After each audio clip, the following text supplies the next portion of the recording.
नमस्कार मित्रों, मैं अंजलि कुमारी स्वागत करती हूँ आपके अपने चैनल साहित्य शिक्षांजलि में। आज मैं कक्षा 8 की जो पाठ्य पुस्तक है विषय हिंदी, उसका चैप्टर 1 है, पाठ 1 तू जिंदा है।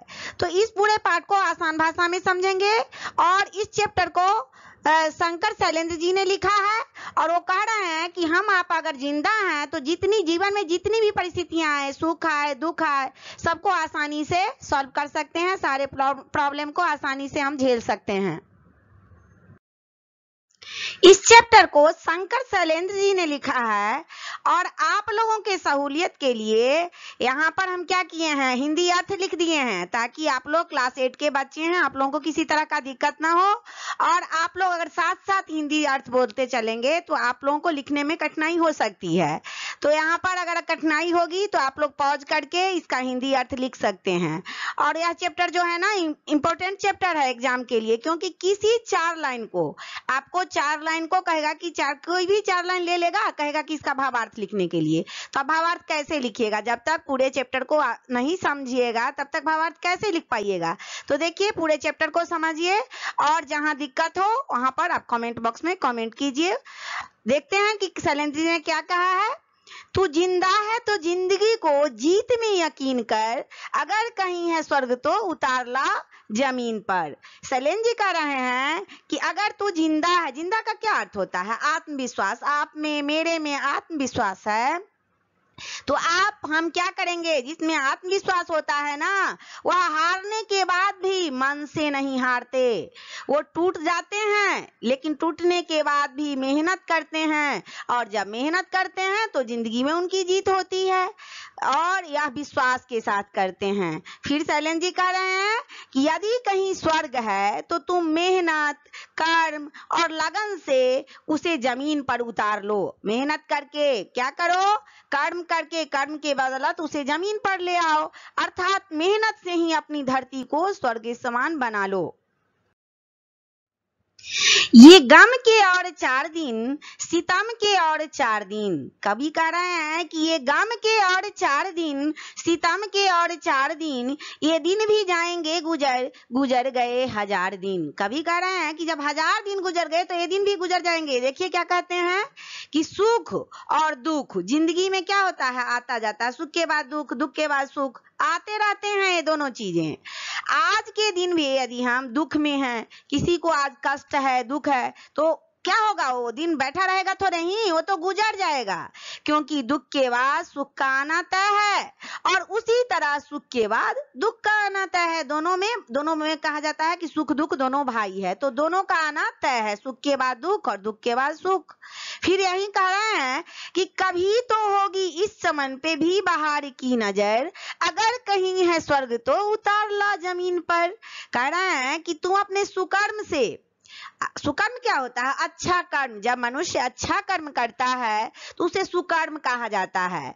तो हम आप क्या करेंगे? अपने कर्म के बदौलत स्वर्ग को पृथ्वी पर ला सकते हैं। बड़े बड़े ऋषियों को देखिए, अपने कर्म के बदौलत तो क्या नहीं किए, तो कर्म के बदौलत, अपने सुकर्म के बदौलत स्वर्ग को पृथ्वी पर ला सकते हैं।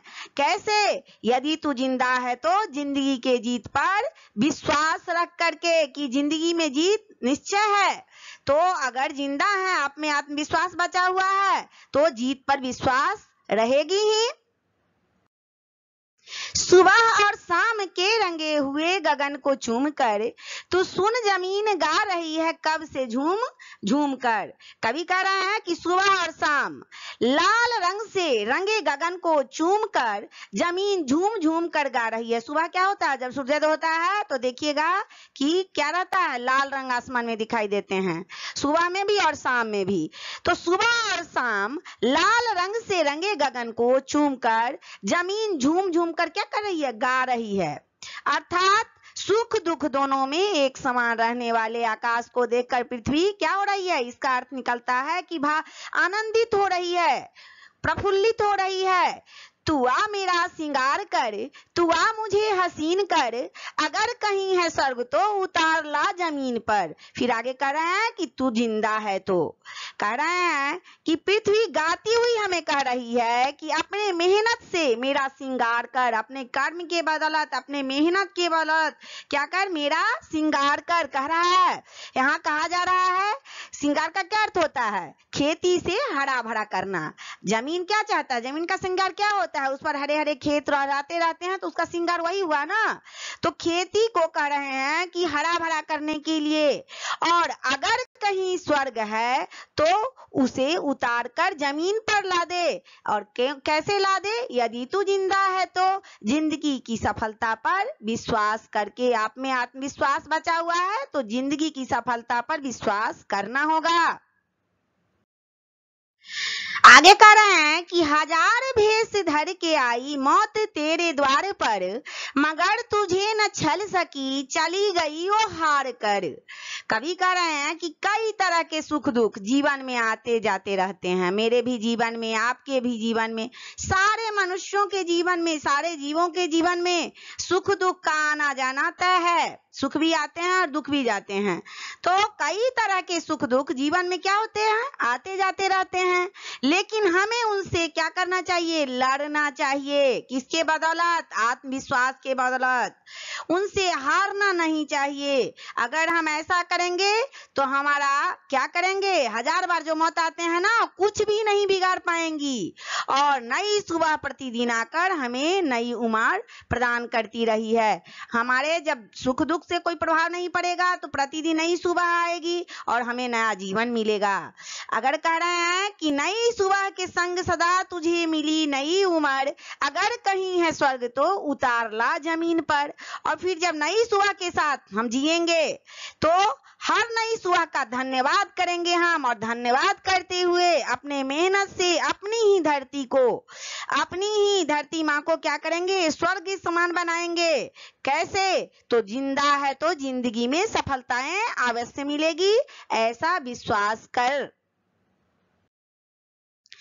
हमारे कारवां को मंजिलों का इंतजार है, ये आंधियां ये बिजलियों की पीठ पर सवार है।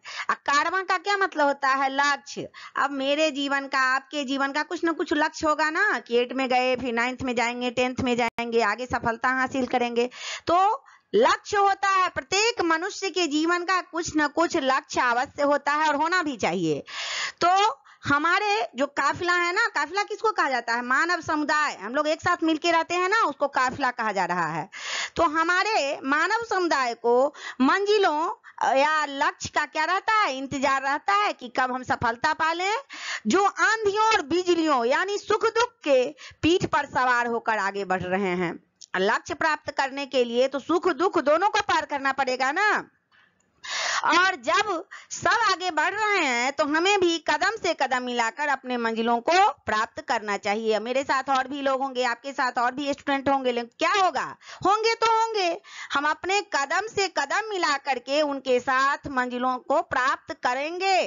कह रहे हैं कि तू आ कदम मिला के चल, चलेंगे एक साथ हम, अगर कहीं है स्वर्ग तो उतार लो जमीन पर। कैसे, तू जिंदा है तो। कह रहे हैं कि अगर स्वर्ग कहीं है तो हमें क्या करना चाहिए, कदम से कदम मिला करके चल के अपने कर्म के बदौलत उसे जमीन पर उतार लाना चाहिए। यदि हम कठिनाइयों के बाद भी हार नहीं मानते, अपने विश्वास को नहीं खोते, तो कैसे नहीं खोते हैं, क्योंकि हम जिंदा हैं, और अगर जिंदा हैं तो सफलता अवश्य मिलेगी, ऐसा विश्वास रखना चाहिए। फिर आगे कवि कह रहे हैं कि जमी के पेट में पली अगन, पले हैं जल जले, टिके न टिक सकेंगे भूख रोग के स्वराजे। कह रहे हैं कि जमीन के गर्भ में आग और भूकंप दोनों पलते हैं। जमीन के गर्भ में, जमीन के नीचे क्या है, भूकंप कैसे होता है, आग और भूकंप दोनों हैं, लेकिन धरती माँ कभी घबराती नहीं है। धरती माँ कभी घबराती नहीं है, क्यों, क्योंकि वो जिंदा है, उनमें आत्मविश्वास है।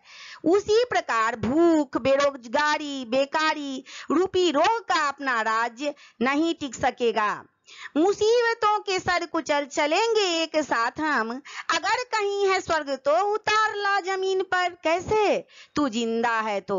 कहा जा रहा है यहाँ पर, कवि कह रहे हैं कि क्या होता है, बार बार मुसीबत आते हैं, विपत्तियां आती है, लेकिन क्या करेंगे, विपत्तियां आएंगी तो क्या करेंगे, सर पकड़ के बैठ जाएंगे? नहीं, विपत्तियां आनी है तो आएंगी ही, और विपत्तियों के सर को कुचलकर हम सब एकता के सूत्र में बंधकर सदैव क्या करेंगे, एक साथ चलते रहेंगे। अगर कहीं स्वर्ग है तो उसे अपने कर्म के बदौलत, उसे अपने मेहनत के बदौलत क्या करना है, जमीन पर उतार लाना है। कैसे? तू जिंदा है तो जिंदगी में सफलता पर विश्वास रख। बुरी है आग पेट की, बुरे हैं दिल के दागे, न दब सकेंगे एक दिन बनेंगे इनकलाबे। क्या कवि कह रहे हैं कि दो चीज होता है, भूख, भूख के कारण लोग अपराध करते हैं, तो भूख और अपराध दोनों बुरे हैं, भूख और अपराध दोनों बुरे होते हैं। यदि ये दोनों समाप्त नहीं हुए तो एक दिन विरोध की आवाज बनेंगे। अभी देखिए कि कितनी बेरोजगारी है, लोग भूखे रह रहे हैं, तो एक दिन क्या होगा, विरोध की आवाज उठेंगे, और उससे क्या होगा, गिरेंगे जुल्म के महल, बनेंगे फिर नवीन घर। अगर कहीं है स्वर्ग तो उतार ला जमीन पर। कैसे? तू जिंदा है तो। कवि कह रहे हैं कि जुल्म के महल क्या होंगे, ढह जाएंगे। जुल्म जो हो रहा है ना, तो ये जुल्म का जो महल है वह ढह जाएंगे। एग्जाम्पल दे रहे हैं यहाँ पर, उदाहरण के तौर पर कह रहे हैं कि जब आवाज उठेंगी इनकलाब की तो जुल्म के महल ढह जाएंगे, और जब पुराने महल ढह जाएंगे तो क्या होंगे, नए घर बनेंगे, अर्थात शांति का माहौल बनेगा। अगर स्वर्ग कहीं है तो अपने परिश्रम, सत्कर्म, मेहनत के बदौलत उसे पृथ्वी पर हम ला सकते हैं। कवि कह रहे हैं कि ये मानव, तू यदि जिंदा है तो जिंदगी में सफलता अवश्य मिलेगी। आप में आत्मविश्वास है तो इस पर विश्वास रखो। इस चैप्टर को मैंने बिल्कुल सरल भाषा में पढ़ा दिया है, और आप लोगों को इस चैप्टर से यही सीख मिलती है कि जिंदगी में सुख दुख परेशानियों से घबरा करके कभी भी पीछे नहीं हटना चाहिए, और अपने धैर्य, आत्मविश्वास, इन सारी चीजों को खोना नहीं चाहिए। इस चैप्टर से यही सीख मिलती है, और यह चैप्टर एग्जाम के लिए बहुत ही महत्वपूर्ण है। अगर आप लोगों को मेरे चैप्टर पढ़ाने से थोड़ा सा भी हेल्प मिला हो तो आप क्या करें, वीडियो को लाइक करें, चैनल को सब्सक्राइब करें तथा अपने दोस्तों में शेयर करें। तब तक के लिए जय हिंद, जय भारत।